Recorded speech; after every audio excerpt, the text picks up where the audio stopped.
What's up, guys? Sub-Zeric here, back for another VOD review. Today, we're doing a VOD review from Jungle Book 1. This guy sitting about 1400 LP, so right at the top of the ladder. I think he's ranked 20 right now. And I really do want to watch this game because it shows off a completely new reroll comp. Also, let me change my team planner here. I guess I was playing Kale reroll recently. Yeah, this is a comp that, is very interesting. One that I think a lot of people saw as almost like a bait comp, but I don't think it is. I think it is actually a very solid comp if you understand the conditions necessary for playing it. And we do get part one to the conditions necessary for playing it right there. We do pick up a Gangplank to start the game off, which is already a pretty good angle into what we are thinking about playing this game, which, spoiler alert, is we are going to be playing around Gangplank here. Going to solve some other random stuff here and really just hold on to, we want to hold on to the Duelist opener and also, ideally get an Aatrox to bridge the gap between Zac and the Udyr, and then, we're also holding this stuff. We also kind of have Mighty Mac open as well. All right, first augment here, pumping up Spirit Link, Stars Are Born, pumping up. I think after the buffs, people consider it a little bit more, but still, I don't think this is that highly considerable of an augment, especially if we do consider actually playing Duelists from this spot here. You aren't really going to want to be, taking an augment that gives you attack speed. Spirit Link is just, if you want to full open and lost streak from 2-1, I think it's okay, but I don't really want that. You need a good front line to play with it. We're just going to grab the Stars Are Born, though. Stars is Born, as I would say back in the day. And this is going to be a hard force Gangplank reroll from this spot from Stars Are Born with one Gangplank here and one Udyr.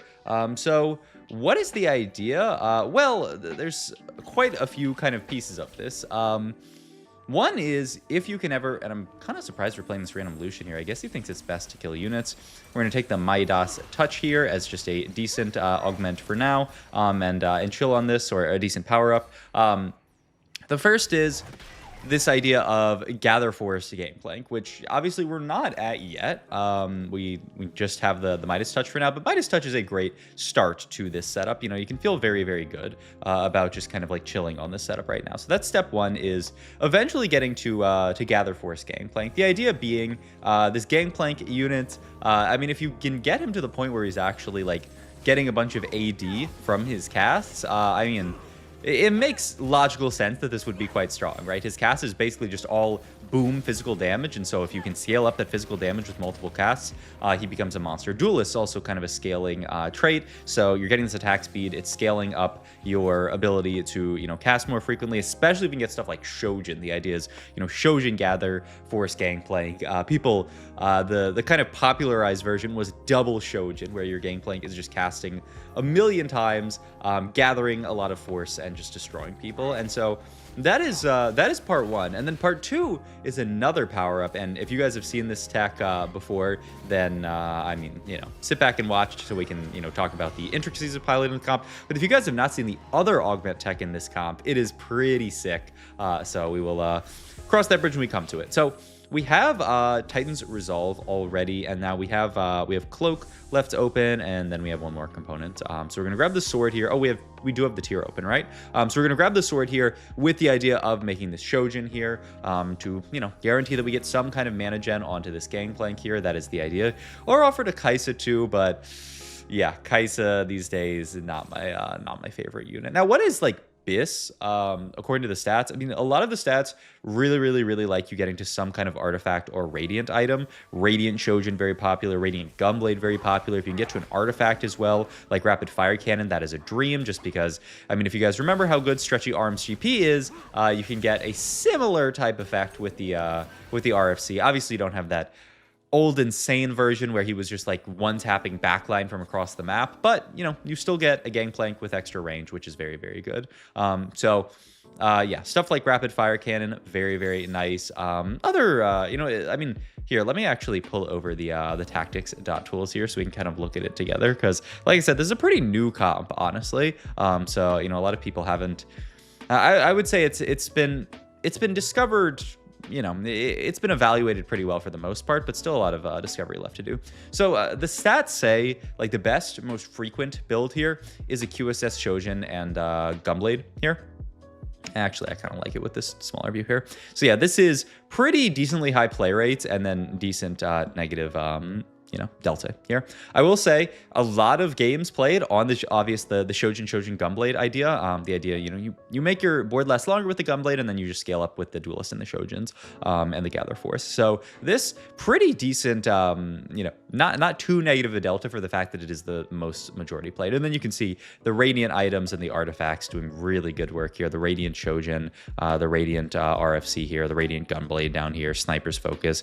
Edge of Night actually really nice though, pretty low sample. But you can see a lot of double Shojins existing here. And if you just look at items in general, Quicksilver looks pretty good. Shojin, pretty positive delta, just because a lot of people I do think are playing this for bad spots. But Radiant Shojin, really nice. Radiant, or just Rapid Fire Cannon. Edge of Night, pretty good. The Titans that we just built, pretty decent.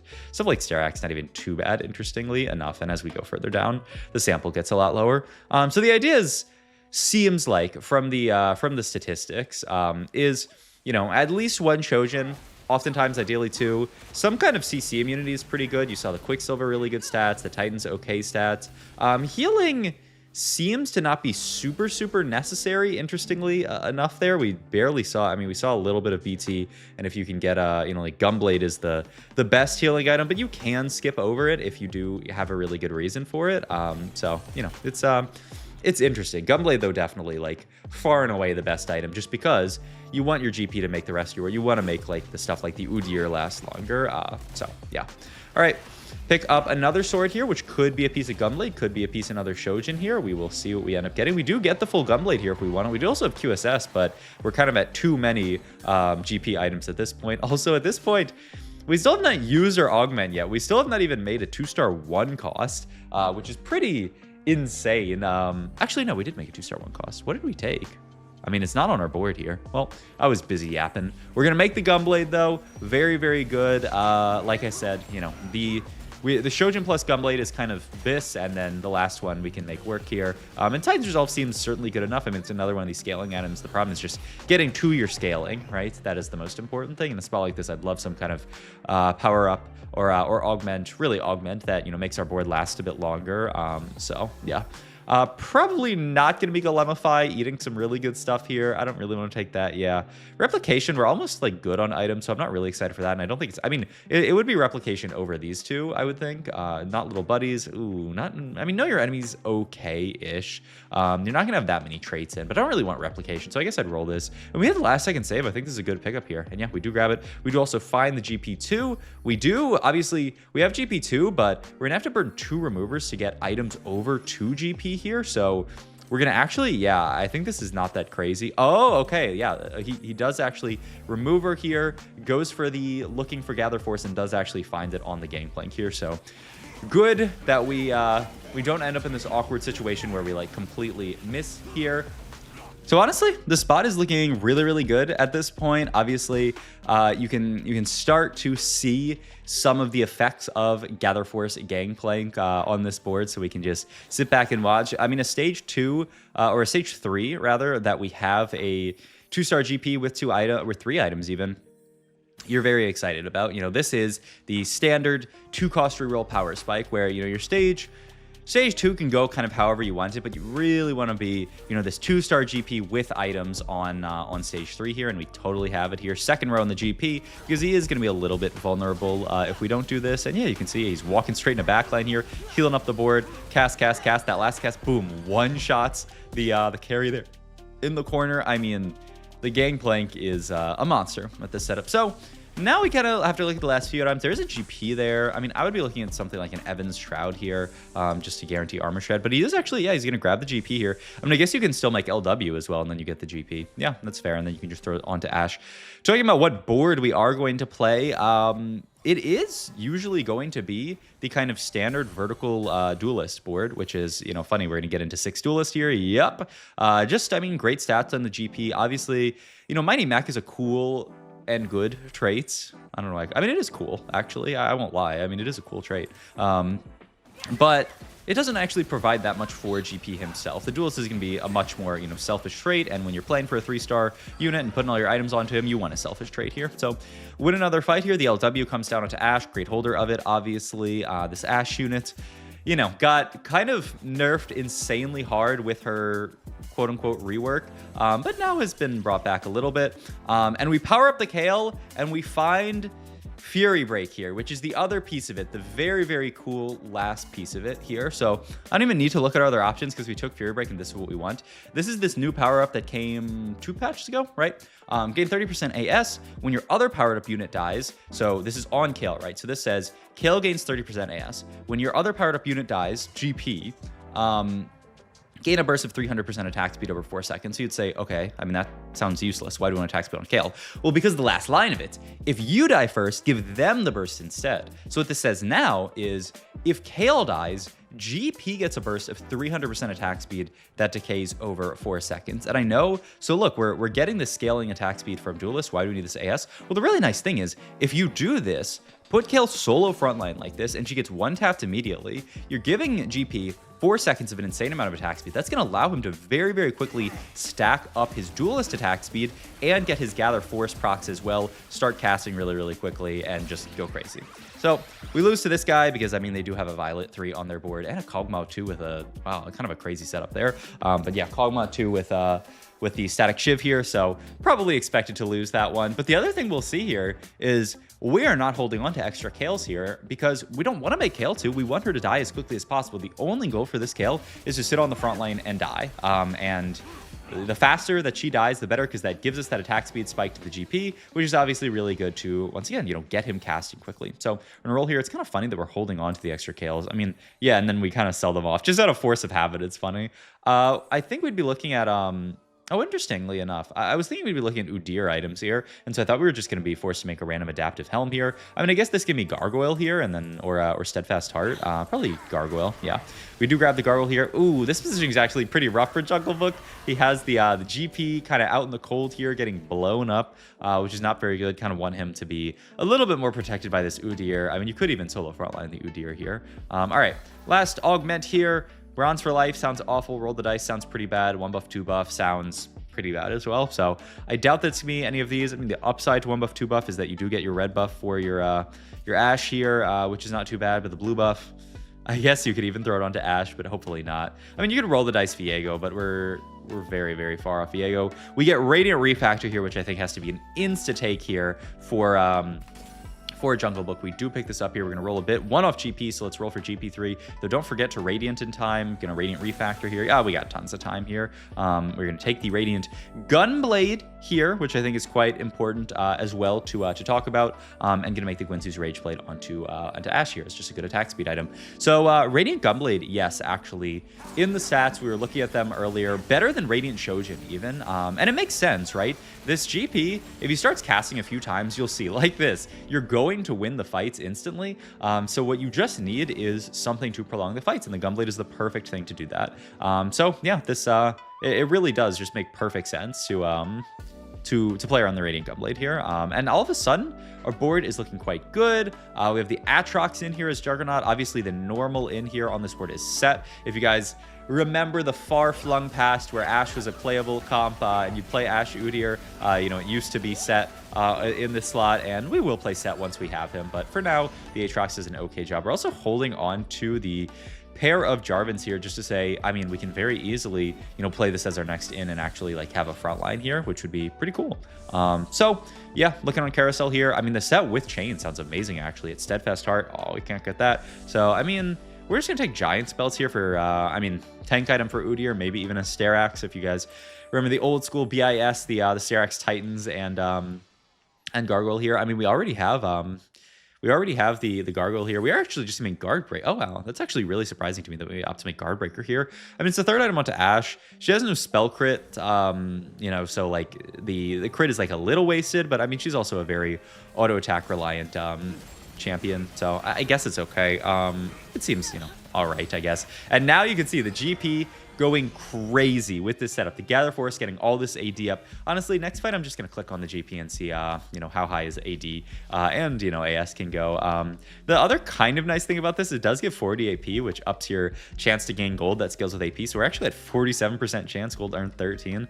It's a little just kind of funny because, like, you would much rather just, like, a little bit more damage or something over that. Ooh, this guy's pretty strong here, but we'll see. Maybe our GP can gather some force here. I mean, it's nice that our... oh my god, actually. Yeah, our Udyr takes aggro here. The GP stacks up to 273 AD and clears the board here. My god. I mean, that is... If you guys want a proof of concept for this comp, that is the proof of concept there. So, you know, like watching this game back, we're actually in a very, very good spot now. Now we can think about either pushing levels at this point and getting other stuff in, like we talked about, maybe the Jarvan here. I mean, you could just roll forever for Udyr 3. I imagine it is going to be a push level here. And yeah, we're going to immediately level up, get the Jarvan in. Great extra in on this board here. Pop Anvil here. We do need some kind of heal cut. I would think we're going to make Protector's Vow and yeah, the Morello onto the Kai'Sa here, a pretty decent holder of it, and just allows us to, you know, spread everything where we need it. Nice on a backline where she will, you know, stay alive for usually most of the fight. GP pretty tanky with his Gunblade. Can he get through all this? He can. I mean, we just cleared a mighty mech board. I mean, this comp is looking quite good. But I will say, okay, so what are the conditions for playing this comp? I mean, obviously you have to get to GP3 and get these 2 power-ups. They're relatively easy to find, I would say, when you look at their... just the power-ups that each of them have. The kind of nice thing is, you know, you can, if you have the opportunity to do this kind of new power-up tailoring thing where, you know, if you want to look for something like a Fury Break on a Kayle, you could just keep a power-up on GP that Kayle could also get. Kayle can get Midas Touch here. Honestly, here, you know what? I'll be so nice to you guys. I will pull up the information for you guys. All right, so these are Kayle odds. Fury Break, like you can see, really, really good odds to find. But yeah, if you want a way of kind of almost tailoring for Fury Break, you can do this thing where you have something like a critical threat on one of your other units, and then you power up Kayle, and you cannot have 2 critical threat on your board at the same time, so it'll take this out of the pool and give you slightly higher odds of Fury Break. What's the most likely one to hit? Something like a Ramping Rage or something? Like I'm trying to think of what, I mean, you can get Double Strike on a GP. So yeah, you could have Double Strike on GP, power up Kayle. Double Strike is then, you know, out of the pool, so it's 1 less power up that Kayle can see, and then, you know, you're feeling pretty good. But honestly, I mean, Fury Break, pretty good odds already. And then we can also look at this on the other side here. So Gangplank here, really want to find, and I'm looking at stage 3, level 6, because this, you know, is when you're going to be looking for some of the power-ups here. But you're looking for that Gather Force on a GP. Pretty, I mean, 24% odds is not amazing, but the hope is that you would find, you know, something else, maybe like a Tiny Terror on another unit. Maybe you're like item holding Neferi or Viego in the early game, and then you power up GP while you have Tiny Terror active, and then boom, that's taken out of the pool here. And then, you know, you get slightly higher odds for Gather Force. So that's the idea, is you're using 2 power-ups at the same time. A lot of these power-ups, no power-up, you know, Star Sailor, obviously, you can find 2, but no power-up that doesn't have like a 2 here. I'm about to sneeze, I think. I think I'm getting like allergic to one of the cats, which is kind of annoying. But I mean, she's also like in my room, in my office 24/7. So I think I need to get like my girlfriend said I just need to get like an air purifier or something. So maybe that is in my future. But that's the idea is, you know, obviously like something like a Star Student, you can get on 2 units because it says 2 Star Student to this thing. But something like a Double Strike, there is no like 2 Double Strike that turns into Triple Strike or something like that. So those are the situations where you can kind of tailor your power up by just saying, if I have a Double Strike on my board and I power up GP, he can't see Double Strike. There is no world in which it gives you 2 Double Strikes, so that allows you to kind of tailor for it. That is the least sin that we pick up off Carousel here. Kind of funny thing is it means we have to cut Kai'Sa here. We are going to push 9 here, which the other funny thing about this is we have this level 9 Kayle on our board, but I mean, obviously we have the Fury Break onto her, so we do need her to die first, so we can't really play for the fact that she's level 9 Kayle. But yeah, I mean, we are going to get the world's most random heavyweight on this board with the Darius, just because we are so poor here. The GP doing good work. Oh my god. I mean, this board, I really want you guys to not underestimate. The board that we were fighting there is quite strong. And we actually, like, this fight looks almost close, but it almost doesn't look close. So, I mean, I don't know. Very, very good work for this board. Yeah, we're kind of being like, okay, what even is our last in on this board? You know, in past, I've seen people play. I mean, you can't really play 4 Jug. You can, right? You would just have to cut the Jarvan at this point, which seems pretty tough to do. Wow, this is pretty nice positioning just because we're quite far away from the Yuumi, just with the GP right in the middle here. I actually love this positioning. Yeah, we're going to clear Kade here, who, honestly, Kade is just saying, I'm happy to be here, by the way. Stuck level 8, barely any gold left. Like, I think he's pretty happy with taking a 4th in this lobby. I didn't talk about it, by the way, but Iron Bog, the GOAT of APAC, after YBY1, but sometimes before YBY1, depending on who you are, is also in this lobby doing very, very nice. What's Mr. Bog playing? Let's check him out real quick. He's playing 4 Mentor. He's playing the Janna reroll. That's the Janna reroll guy. Find a spat here. Not going to do too much. Going to roll down. Hope to find a Lee Sin 2-star here would be really nice. Also, keeping the dream alive for the Udyr, but I don't know why we even are. I would sell these Udyrs immediately because, I mean, I guess we're 29 HP. You could wait around, but it just seems so tough, especially this guy's got Udyr on their board. Weirdly enough, actually. Oh, it's for Knuckle Dusters. Yeah, he's playing 6 Jug, actually. No, it's not that weird. And then, obviously, the Janna guys also has it. So that's 6 Udyrs out. Just really, really tough to hit. This is also a pretty tough matchup. This guy's board's got quite tanky. I feel like we were not in a great spot positioning-wise versus this guy, but we'll see here. Prage for the Lee Sin 2 here. I mean, at this point, I would definitely start selling. I mean, he's confident enough that he can beat Mr. Bog here. No, okay, he is going to sell here. Yeah, I think this makes perfect sense here. We do end up missing, sadly enough, so we don't even get the hit here, which feels bad. We still also don't have a set, right? No, we do, but we don't want to cut Mighty Mech. Okay, fair enough. All right.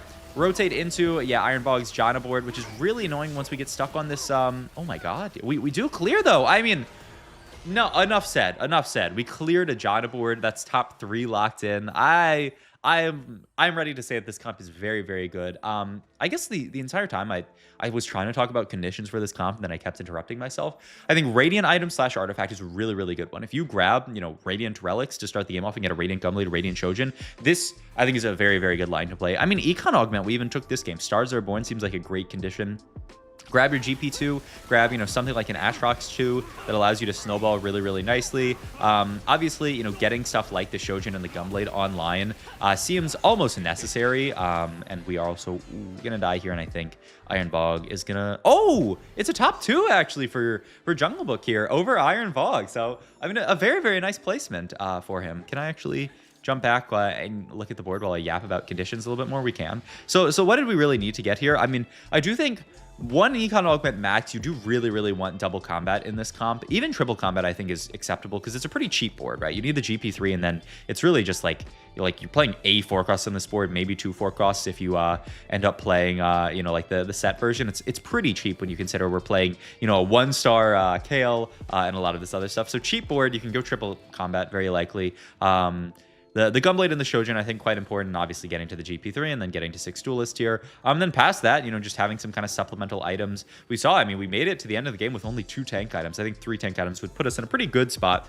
And obviously, Udyr 3 would be amazing if you could get there, though he's the hardest one to get to. So, yeah, let me know if you guys have played this comp. Hope you guys have enjoyed the video. If you did, please like, comment, and subscribe. Check my Twitch and Metafile, all my links down below, and I'll see you guys in the next video. Thanks for watching, as always.